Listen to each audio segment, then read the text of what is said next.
Hey YouTube, what's up? Usually here, coming at you through Olympia Yo, who everybody loves. Yeah. Awkward silence. Basically, like I got loads of tech issues, so Infernity tech profile for you. Woo! Went to Cardiff regionals. It was 2 weeks ago from recording this, and came third with, as you can obviously tell, Infernity. So, just doing a deck profile because apparently everyone keeps asking Olympia Yo for them. So, I'm happy to help, yay! So anyway, jump into it. Got the crazy map, which is terrible. But anyway, obviously Infernity.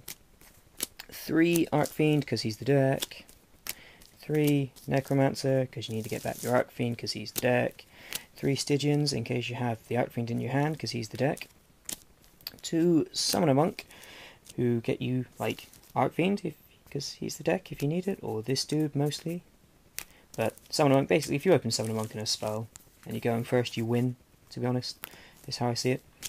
And then 1 Gruffer and 1 Armageddon Knight. The 1-1 ratio is pretty good. There are some builds actually which like drop this entirely, up the Armageddon Knight and play 3 Stygian Troop Patrol, which is kind of fun to play, but I don't like having too many monsters, so there's that. And then topping it off with 1 Archfiend Heiress, because sometimes you just really need to search the Archfiend, and it can search the Palabyrinth as well, which is more important now. And then onto the spells. That's it for monsters. I think it's just 13. So you got 1 Launcher, obviously, 1 Rotor, because you need to search your dudes, 1 Foolish, because sending Stygian is really good, and if you open Foolish and like a Stygian or something, you can Foolish this and search your Archfiend, so that's a play.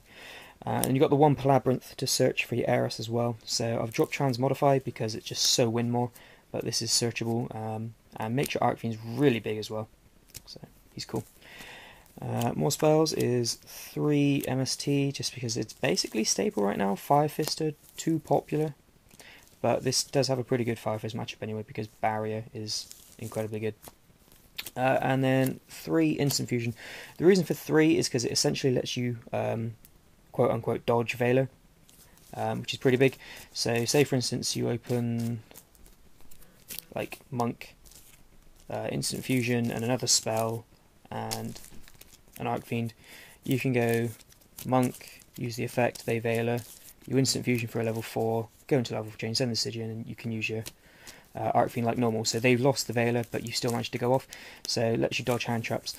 You can pretty much dodge, well, I say dodge, but you can play around Max C if you have Excite on Knight, because you can go like Summon a Monk, discard for the effect, and if they Max C, you bring out a monster, like Armageddon Knight or whatever, and then go into Excite on Knight, so they've got 1 more card than you, and then you can nuke the field whenever they go to do anything, so that's a really good play as well. Summon a Monk, like I say, lets you play around hand traps.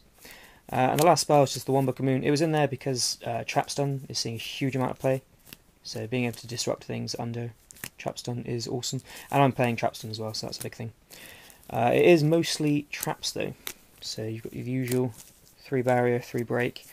I've seen some people like even just going like this, 2 Barrier, like 1 Break, and don't really agree. I mean, I understand if you could like drop maybe 1 of these, probably the Barrier if you were going to drop any, to be honest, because it's a combo card, it needs some sort of setup. But Break is amazing, it's your out to any problem card, even big monsters, so anything with more than 1800 attack tends to be an issue, so there's that. You've got the big staple 1-off traps, these 4. I did include Torrential because sometimes your hand is just so bad, and in my opinion Torrential is one of the best traps in the game. So it lets you play out of really bad hands and grind.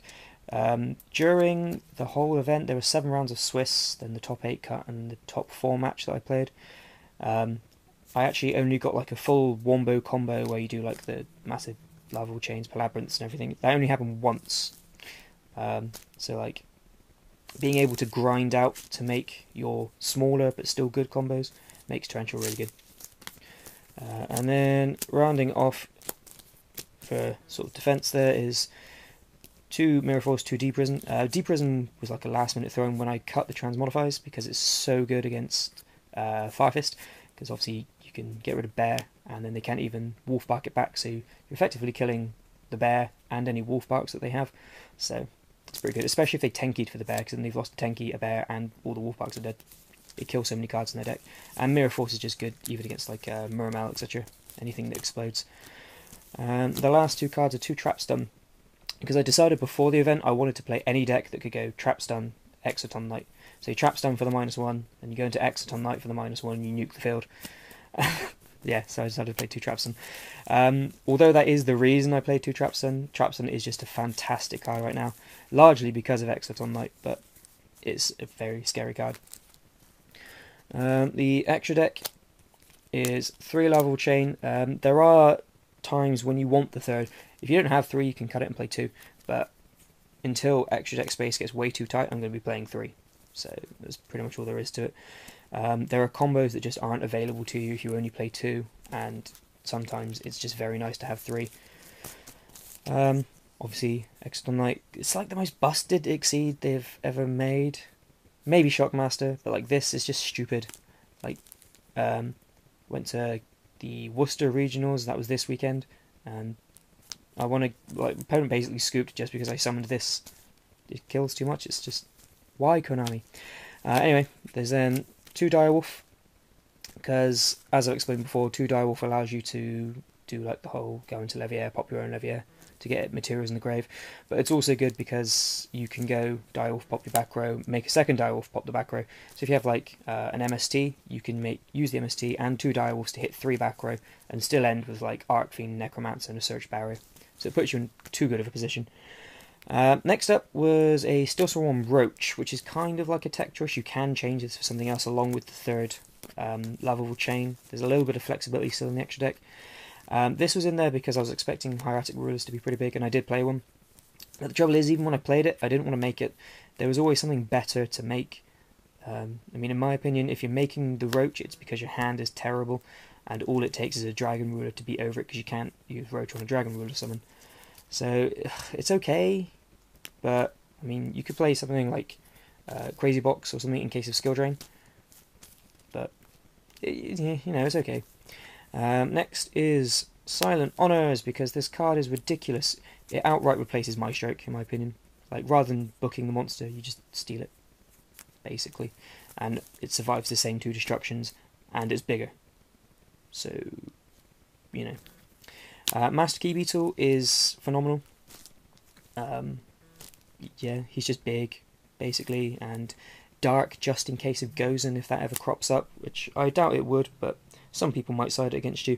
But there's just the fact that he's 2/5 allows for different OTKs to normal, and protecting attack position Necromancers to keep your barriers alive is good, and protecting a barrier itself so that your opponent just can't MST it and then do their plays is also very, very good. The one sort of mandatory Abyss Dweller, mandatory, and the Gagaga Cowboy. You kind of have to do this because there are many times when you can put 4 monsters with 1,800 attack on the board, which is 7,200 damage, and you can Cowboy for game in main phase 2. So there's that. 2 Dweller. The only rank 3s, I was playing Zen mains, but I've literally gone into it less times than you could count on one hand. So it's obviously not doing enough for me, so I've cut it. You do need 2 Leviers. And then lastly for the extra deck, 2 Carrion Wizard. It's 2 level 4s and not a level 4 and a level 3, and no Barox either. The 2 level 4s are to complement the 3 instant fusion. The level 3 that I've previously played, I've literally gone into once, maybe twice in all the time that I've played Infernity.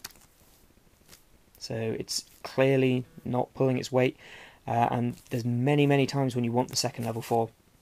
There's an argument to be made for running the level 5 Barox as well, because if you have Palabyrinth and Arcfiend on the field, you can instant fusion to the Barox, and because he's a fiend, you can target Barox and Arcfiend to get a new Arcfiend and get a search. Other than that, that's all it's used for, which I don't think is good enough to make the cut in my opinion, but the 2 level 4s were phenomenal. And I deliberately chose Carrion Wizard over like Dark Flare Dragon or anything like that, Dark Fire, sorry, because he's 1,300, so your opponent can't bottomless him. It's a very, very niche thing, but if you have, say, a Necromancer on the field, and no Arcfiend in the grave, so say for instance you have this, you have Necromancer and Arcfiend on the field, but you've got nothing in the grave for Necromancer to bring back.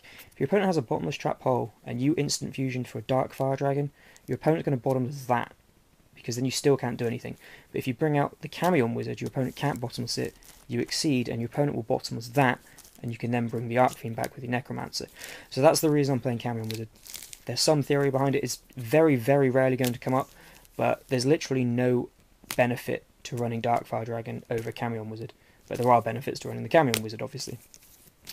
There's also that level 4 dude that you could run, and then tech in like a Blade Armor Ninja in your extra deck, because he's a warrior. So you can go like Dark Grepher or Armageddon Knight plus that warrior, just to put ridiculous damage. It's an idea, but yeah, I went for Camion Wizard to be truly safe. So there we are. That came third at the Cardiff Regionals. My matchups were... oh god, I have to remember now. Dark World round 1, which I 2-0'd. Noble Knights round 2, which I 2-0'd. Hieratic Dragons, which I 2-1'd.